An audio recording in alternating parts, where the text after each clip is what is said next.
문재인 대세론으로 싱겁게 끝날 것 같았던 민주당의 경선 구도가 안희정 지사의 약진으로 흥미를 더하고 있습니다. 오늘 더정치에서는 안희정 지사의 돌풍의 원인과 그리고 그 지속 가능성을 살펴보겠습니다. 안희정 지사가 설 연휴 직후부터 뜨기 시작했습니다. 한겨레가 2월 3, 4일 실시한 여론조사를 보면 그때 문재인 전 대표 30.2, 안희정 지사 14.1 이렇게 2위에 올랐어요. 근데 그 당시에 제가 이제 주목했던 건 뭐냐면 민주당 지지층에서의 지지를 봤었는데 당시에는 지지층 안에서는 문재인 전 대표는 61.5, 안희정 지사는 17.3, 3배가 넘는 차이였거든요. 그래서 어쨌든 당내 경선에서 문재인의 벽을 넘기가 쉽지 않겠다. 그렇게 봤는데 그 이후 조사에서는 조금씩 좀 변화가 좀 일어나고 있죠. 그렇습니다. 그 뒤에 나온 조사가 이제 한국 갤럽이 이제 주간 조사를 하니까 나온 게 있는데 2월 7일부터 9일 사이에 조사했던 결과가 이제 갤럽 조사는 최신 버전인데 이거를 갤럽 그 일주일 전 조사하고 이제 일주일 상간에 그 비교를 해보면 좀 수치상으로는 그런 변화가 좀 나타나요, 확실히. 그러니까 전체 전국 평균은 문재인, 안희정 이게 이제 32대 10에서 29대 19 이렇게 10%포인트 차로 좁혀졌는데 안을 뜯어보면 이제 민주당 지지층에서 변화가 있어요. 64대 57, 아니 64대 13이었어요. 일주일 전에. 네. 그러다 이게 57대 20으로 변화해요. 그러니까 7%포인트 정도가 이렇게 문재인 지지도에서 빠지는 만큼 안희정 지사한테 올라가는 네. 이런 그 숫자가 좀 나타났어요. 그리고 주요 이제 야권의 지지 기반인 그 호남 지역을 봐도 마찬가지로 문재인 전 대표가 41% 그리고 안희정 9%였는데 이게 또 31대 20으로 그러니까 한 10%포인트 정도가 또 이렇게 이동하는 움직임이 보이고 또 스스로 진보라고 이렇게 밝히는 이런 응답자들의 변화에서도 똑같이 7%포인트가 이쪽에서 빠지고 안 지사가 또 7%포인트 오르고 이런 현상이 좀 나타났습니다. 네. 일단 안희정 지사는 본인이 중도 통합 그렇게 그 노선을 잡았습니다. 그 전통 야당인 민주당의 노선과는 약간 좀 차이가 좀 있는 거죠. 그동안 그 2002년에 새천년 민주당 그때 이인재 후보보다 오히려 더 지금 오른쪽으로 가 있는 거 아니냐 이런 그 분석이 있어서 전통적 지지층, 민주당 지지층 이른바 집토끼들의 마음을 얻기는 상당히 힘들 거다 이런 분석이 있었는데 이 분석이 조금씩 지금 깨지고 있는 거거든요. 안희정 지사는 어떻게 이 집토끼들을 끌어오고 있는지 그리고 집토끼들은 안희정 지사한테 어떻게 반응하고 있는 건지 어떻게 보십니까? 그래서 이제 아직은 민주당 지지층 안에서도 이제 3대1 정도로 문재인 대표가 좀 많이 앞서 있는 상황입니다. 그래서 지금의 이 미세한 변화가 이제 큰 흐름으로 이어지느냐 아니면 잠시 미시적인 효과냐 이건 좀 더 검증을 해봐야 될 것 같습니다. 아무튼 민주당 지지층에서도 이제 어떤 확실한 정권 교체를 원하는 사람들이 많기 때문에 그동안 문재인 대세론 가지고 뭔가 좀 불안하다 이제 이런 생각들을 하고 있었는데 이제 새로운 주자가 나타나니까 2002년을 생각하는 거죠. 뭔가 대역전 드라마 그러면 좀 더 확실하게 정권 교체가 될 가능성이 있는 것 아니냐 이런 효과 때문에 안희정 지사를 좀 지지하는 그런 측면이 하나 있는 것 같고요. 또 한 가지는 이제 호남을 좀 봐야 됩니다. 호남의 좀 장년층에서는 아직도 이제 문재인 대표에 대한 거부감 같은 게 있는데요. 문재인 아닌 사람 중에서 야권의 유력 주자로 계속 좀 이동하는 현상이 있습니다. 작년 총선 때는 이제 안철수를 지지했다가 작년 말에 촛불 국면에서는 이제 이재명이 대안인 것 같아요. 그래서 이재명으로 이동했다가 지금은 또 이제 안희정으로 이동하고 있는 그러니까 호남 장년층의 문재인 대표에게 마음을 별로 주고 싶지 않은 이런 사람들이 좀 옮겨 다니는 이런 효과 같은 것 때문에 안희정 효과라고 할까요? 안희정 돌풍 같은 현상은 좀 있는 것 같습니다. 그러니까 이제 문재인 대비 효과라고 말할 수 있을 것 같은데 정권 교체는 해야 되겠고 그래서 가장 그래도 해낼 수 있는 사람이 문재인인 것 같다. 몰아주다가 이제 안희정 지사가 좀 새로운 모습을 좀 보여주고 그러니까 특히 이제 야권 안에서도 뭐 다 일치하는 건 아니니까요. 그러니까 뭐냐면 특히 이제 문재인 전 대표가 당선되면 북한에 먼저 가겠다. 이런 발언들이 굉장히 정권 교체를 해야 된다라고 생각하는 사람들 중에서도 그거에 대해서 굉장히 불안해하고 약간 저해오는 그런 층들이 많았는데, 안희정 지사는 좀 그와 좀 다른 좀 안정감이 있어 보인다. 이러면서 좀 그런 이동이 좀 있는 걸로 좀 보입니다. 좀 큰 흐름에서 보면은 이제 반기문 전 총장 사퇴 효과를 좀 생각할 수 있을 것 같고요. 아무래도 이제 충청에서 좀 강세 현상이 있습니다. 그 충청 지역 언론에서 조사한 여론조사를 보면 안희정 지사가 좀 강세를 보이는 걸로, 특히 충남 같은 경우에요. 이렇게 나타나고 있는데, 이게 이제 대전 충북으로까지 확산될지 수도권까지 북상할지 이건 조금 더 지켜봐야 됩니다. 아무튼 반기문 사퇴 효과가 하나 있고요. 또 한 가지는 신상 효과, 그러니까 새로운 상품이 출현하면 일단 주목을 끌게 돼 있는 거죠. 2012년에 안철수, 또 2016년에 이재명 했듯이 지금은 또 안희정이라는 새로운 정치 상품이 등장했으니까 이제 거기에 좀 주목하는 이런 흐름들이 좀 이어지고 있는 것 같습니다. 아무튼 뭐 더불어민주당으로서는 아주 뭐 경사가 났습니다. 네. 어떻게 보면. 예, 뭐 밋밋할 것 같은 경선판이 아주 역동성을 띠기 시작했고요. 이 그 역동성의 배경에는 승복이라는 코드가 숨어 있습니다. 네. 문재인이든 이재명이든 안희정이든 누가 경선에서 승리하더라도 다른 두 사람이 절대 승복을 할 겁니다. 그리고 새로 당선된 사람, 새로 경선에서 이긴 사람의 본선 당선을 위해서 아마 최선을 다할 것 같고요. 안희정 지사가 이변을 일으켜서 민주당 대선 후보가 되더라도 아마 문재인 대표가 최선을 다해서 안희정 대통령 만들기에 나설 겁니다. 이런 것들을 생각하면 더불어민주당 전반적으로는 지금 대단히 긍정적이고 고무적인 현상이라고 분석할 수 있을 것 같습니다. 정권 교체의 수단으로서 더 나은 선택은 없는 건지 이렇게 한번 스캔 중이다 뭐 이렇게 볼 수도 있을 것 같은데요. 안희정 지사는 젊습니다. 50대 초반이죠. 그래서 일각에서는 안희정은 차차기 이번이 아니라 다음에도 할 수 있는 거 아니냐 이런 얘기도 있는가 하면 이번이 안희정에게는 처음이자 마지막의 기회다 이런 분석도 있어요. 두 분 어떻게 보시는지요? 저는 이번에 일단 정권 교체 가능성이 좀 높고, 그리고 만약에 문재인 후보가 실제 후보가 돼서 대통령 당선이 된다. 그 다음에는 안희정 지사한테 좀 기회가 많이 줄어들지 않을까 싶어요. 둘 다 아무래도 이제 노무현 전 대통령과 떼어낼 수 없는 그런 관계고, 지금도 뭐 노무현 적자, DJ 적자 이런 서로 이제 다툼을 좀 벌이고 있고요. 그래서 아주 문재인 만약에 대통령이 돼서 아주 그런 그동안의 뭐 친노 패권이다 이런 걸 불식시킬 정도로 국정 운영을 아주 완벽하게 잘한다. 이러면은 또 이제 기회가 여전히 주어지겠지만 그러지 않고는 좀 가능성은 매우 낮아지지 않나 이렇게 좀 봅니다. 네. 이 이제 이른바 다이내믹 코리아에서 5년 뒤에 무슨 일이 벌어질지는 아무도 이제 알 수가 없는 건데요.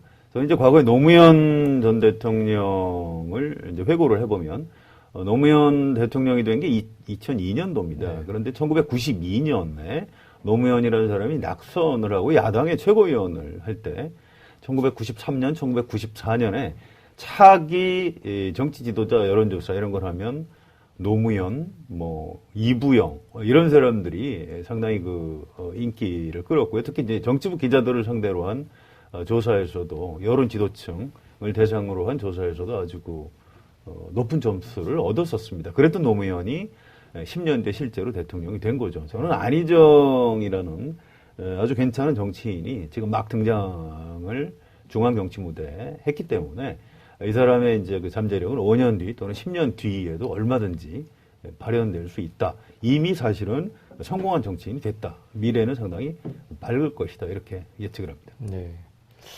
안희정 지사 우리 한겨레와 대선주자 인터뷰를 했습니다. 성호영 선임 기자가 이제 하셨는데요.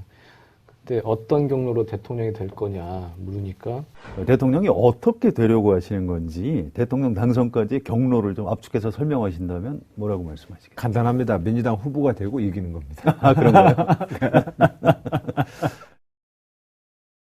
민주당 경선이 이제 제일 중요한 거죠. 지금 국면에서는 사실상 이제 본선이라고 할 수가 있는데 안희정 지사 지금 탄력을 받았습니다. 문재인 전 대표 넘어서기 위해서 어떤 전략이 좀 필요할까요? 그래서 이제 말은 그렇게 했지만 이제 민주당의 그 당내 기반을 살펴보면 문재인 대표보다는 뭐 너무나 취약한 네. 예, 그런 상태입니다. 최고위원을 하기는 했는데요. 이른바 그 안희정 세력이라고 할 수 있는 그런 사람들이 민주당 안에 그렇게 많지 않고요. 다만 이제 우상호 원내대표를 비롯한 이제 국회의원들 중에서는 안희정 지사하고 가까운 사람들이 꽤 있습니다. 또 어떤 이념 노선도 좀 온건 합리 이런 성향에서 우상호 원내대표하고 가깝고요. 그래서 일단 경선에서 승리를 하면 원내에서는 좀 지원을 받을 수 있을 것 같은데요. 좀 추미애 대표를 정점으로 하는 민주당의 어떤 그 조직적 기반에서 과연 얼마나 뒷받침을 받을 수 있을지 의문입니다. 그러니까 민주당의 어떤 총동원 체제를 끌어내기 위해서는 안희정 지사 혼자 힘만으로는 잘 안 될 것 같고요. 경선 후보가 된다면, 경선에서 이겨서 대선 후보가 된다면, 뭐 문재인 대표라든가 추미애 대표 이런 사람들의 이제 전폭적인 지지와 협조가 반드시 필요할 것 같습니다. 경선에서 승리하기 위해서는 어쨌든 좀 세를 모아야 할 것이고요. 지금 비문 세력도 있지 않습니까? 뭐 비문 세력과의 어떤 연대, 뭐 이것도 한번 안희정 지사로서는 구상할 법도 할 것 같은데요. 그럴 것 같지는 않고요. 비문 세력이 그렇게 많지는 않습니다. 이미 그 국민의당 쪽으로 비주류가 많이 떨어져 나왔기 때문에 또 이제 김부겸이라든가 뭐 박원순, 또 이재명 이런 사람들하고 뭐 어떤 비문 연대를 할 생각이 전혀 없는 그런 상태입니다. 그래서 일단 1차 경선 1차 투표에서 바로 승부를 봐야 된다 이런 생각을 하고요.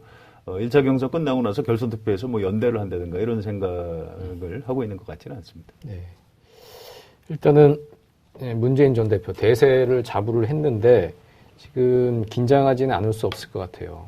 1위를 지키기 위한 전략 어떤 게 있을까요? 아무래도 일단은 이제 당내 경선이 문제니까 경선에서 계속 대세론을 밀고 가겠죠. 그러니까 내가 정권 교체에 확실한 그 적자다. 그래서 그걸 밀고 갈 테고 또 하나 이제 병행하는 게 이제 포용이겠죠. 아무래도 뭐 친노에 대한 거부감 이런 걸 좀 약간 그 야권 층에서 넓혀야 되니까 뭔가 지지층을요. 그래서 실제로 뭐 호남 출신 인물들을 많이 이제 캠프에 기용을 했죠. 전윤철 공동선대위원장이랄지 송영길 총괄 선대본부장, 또 임종석 비서실장, 또 뭐 강기정 상황실장 이런 분들 다 그 호남 분들이죠.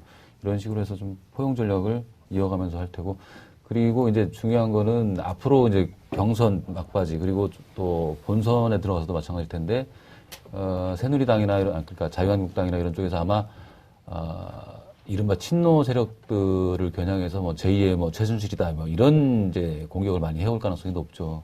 그러니까 이 경선 과정에서도 문 전 대표가 이제 그런 걸 불식시켜야겠죠. 내가 어떤 인해장막에 쌓여서 거기에 휘둘리는 사람이 아니라는 걸 좀 실제로 국민들한테 앞에 보여주는 게 좀 필요하다고 생각합니다.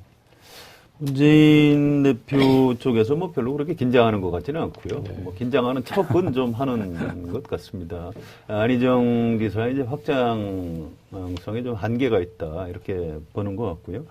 경선에서 좀 상당히 좀 자신이 있어 하는 것 같습니다. 지금 경선 참모들을 호남 사람들을 집중 배치하고 있는 것도 어떻게 보면 본선에 대비해서 호남의 마음을 얻기 위한 그런 행동이 아닌가 이제 이렇게 관측이 됩니다. 저는 이제 앞으로 경선 국면이 본격화하면서 텔레비전 토론 같은 걸 하게 될 텐데요. 거기서 아마 뚜껑을 열어보면 금방 우리가 확인할 수 있을 겁니다. 외향적으로 보면 안희정 지사나 이재명 시장이 왜 토론을 하지 않느냐, 토론을 하자 이렇게 요구하고 문재인 대표가 좀 회피하고 있는 것으로 비춰지지만 저는 재수생이 일단 수험장에 들어가면 떨지 않듯이 텔레비전 토론을 시작하면 문재인 대표가 뜻밖의 좀 강점을 발휘할 가능성이 좀 있다고 생각하고요. 또 한 가지는 4명, 최성 고양시장까지 4명이 앉아서 토론을 하게 되는데 정확히 각이 서는 사람은 사실은 안희정 지사하고 이재명 시장입니다. 문재인 대표는 거기서 좀 잘 어떤 큰 정치인으로서 이미지 관리를 잘 하면 약간의 이제 어부지리를 얻을 수 있는 그런 효과가 있고요. 또 실제 세부적인 정책의 강론에 있어서는 사실은 문재인 대표가 상당히 좀 강점을 가지고 있습니다. 아무튼 텔레비전 토론 같은 것들을 이제 경선 과정에서 좀 지켜보면 실제로 이 사람들이 가지고 있는 역량, 또 인기, 매력 포인트 이런 것들이 아마 금방 드러날 것으로 예측이 됩니다. 네. 그 상화영 선임 기자는 안희정 지사를 직접 인터뷰를 하셨잖아요. 가까이 장시간 대화를 나눠본 어떻던가요? 느낌이? 뭐 매력적인 정치인이죠. 네. 또 새로운 정치인이고 자신이 있고 어떤 그 큰 담론에서도 강점이 있습니다. 나는 뭐 보수와 진보에 갇히고 싶지 않다.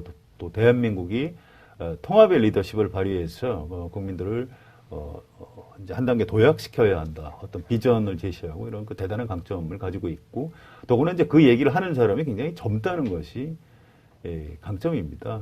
또 한 가지 좀 묘한 것은 안희정 지사의 희정이라는 게 옛날 그 선친이 그 박정희의 이름 거꾸로 정희를 네, 뒤집어서 그렇죠. 한자가 네. 똑같습니다. 네. 그렇게 이제 희정이라고 지었다는 거고요. 그것 때문에 상당히 좀 보수적인 사람들도 그랬었냐 그러면서 이제 안희정 지사에 대해서 뭐 호감을 나타내는 이런 것이 있고요. 굉장히 좀 매력적인 새로운 정치인이 나타난 거는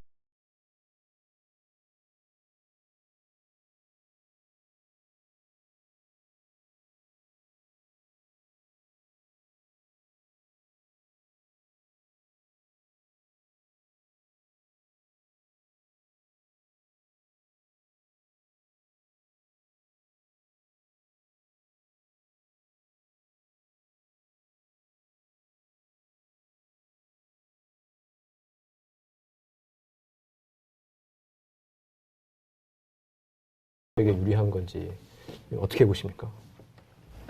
일단 오늘부터 이제 시작을 하죠. 오늘 수요일인데 오늘부터 선거인단 모집을 시작을 했고 뭐 핸드폰으로도 할 수도 있고 인터넷으로 할 수 있고 또 방문해서도 할 수 있고 네. 굉장히 편리하죠. 이렇게 조건이 누구나 여기서도 마음먹으면 할 수 있는 거예요, 지금. 그렇기 때문에 일단 문이 이렇게 열려 있다는 거는 사실 당내 싸움에서 밀리는 안희정 지사한테는 굉장히 일단 호호 조건이라고 봐야죠. 그리고 실제로 말씀하셨듯이 사람들이 이제 그 안희정 얘기를 많이 지금 하고 있고요. 그런 단계이기 때문에 일단 선거인단 자체가 굉장히 그 지난번보다는 커질 것 같아요. 그러니까 2012년에 민주당 경선에 108만 명이 신청을 했었더라고요. 네. 그런데 이번에는 이제 당에서 보면은 일단 문재인, 안희정, 이재명 이렇게 지지율이 굉장히 그 다 합산하면 꽤 한 50%, 60% 이렇게 되니까 그 각각의 지지층들이 참여한다고 할 때 150만도 넘을 수 있고 뭐 200만 돌파할 수 있다는 그런 얘기까지도 나오는 상황이니까 일단은 전체적으로 당한테 좋은 상황이죠. 민주당 차원에서 지지층들을 다 이렇게 호응을 일단 테두리에 묶어놓는 이런 건데 그 과정에 이제 물론 이제 경선 선거인단도 일종의 이제 동원 캠페인 같은 게 이제 되죠. 대대적으로 문재인, 안희정, 이재명 전부 다 자기 그 SNS 부대들이 있고 해서 시작을 했는데 여튼간에 그 기존 조직을 무너뜨릴 정도로 과연 이게 그런 효과를 낳을지는 봐야겠습니다만 그래도 어떤 다이내믹스 안희정 지사가 얼마나 득표할 수 있을지를 굉장히 지켜보게 하는 아주 좀 그런 상황인 것 같습니다. 네. 우리 정치부 기자들 중에서도 선거인단 신청을 하려고 지금 사이트에 접속을 시도하고 있는데 잘 안 열린다고 합니다. 네. 워낙 한꺼번에 이제 폭주해가지고요. 그 정도로 이제 사람들의 관심을 끌고 있는 건 사실인 것 같고요. 안희정 지사나 이재명 성남시장은 지금까지 이제 정치에 별로 관심이 없던 사람들을 새로 더불어민주당 지지층으로 끌어들이는 효과가 있습니다. 그래서 더불어민주당 전체적으로는 상당히 좀 긍정적인 현상이라고 봐야 될 것 같고요. 이런 포인트가 하나 있습니다. 지금 그 강남의 굉장히 보수적 성향의 어떤 교회 목사님이 신도들한테 민주당의 선거인단으로 아무나 신청해서 등록할 수 있는 것이니까 거기 등록해서 안희정을 찍어라. 신도가 이제 왜 그렇습니까? 목사님 하니까 문재인이 되면 안 되니까 이제 이렇게 답변을 했다는 겁니다. 어떤 역선택을 가서 해라.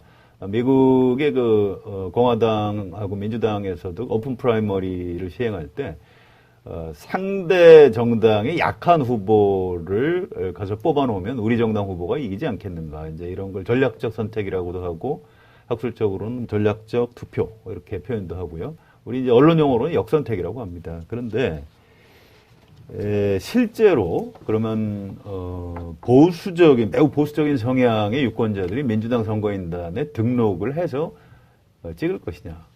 이건 좀 약간 좀 다른 차원의 문제입니다. 미국에서도 그 전략적 투표, 전략적 선택에 폐해가 있을 것이다라고 우려했지만 학술적으로 검증을 해보니까 입증이 되지 않았습니다. 그렇게 가입을 하면 내가 싫어하는 정당의 경선을 흥행시켜주는 효과가 있다 해서 마지막에 이제 주저하게 된다는 것이고요. 그래서 이른바 그 역선택 유권자들이 선거인단에 지금 예상보다 그렇게 많이 들어올 것 같지는 않습니다. 아무튼 안희정 지사를 좋아하는 새로운 유권자들이 지금 선거인단으로 대거 등록을 하고 있는데 그 규모가 이제 어느 정도 될지 좀 지금부터 봐야 될 것 같습니다. 네. 어쨌든 참 흥미로운 경선이 될 것 같습니다. 자고로 경쟁은 치열해야 재밌는 법이죠. 치열한 경쟁 속에서 더 많은 검증과 더 나은 토론이 이루어질 겁니다. 본선에서 확실하게 승리할 수 있는 예방주사가 될 것이고요. 문재인 전 대표, 안희정 지사, 이재명 시장 전력을 다해서 더 치열하게 경쟁해 주길 바라겠습니다. 더정치 오늘은 여기까지입니다. 감사합니다.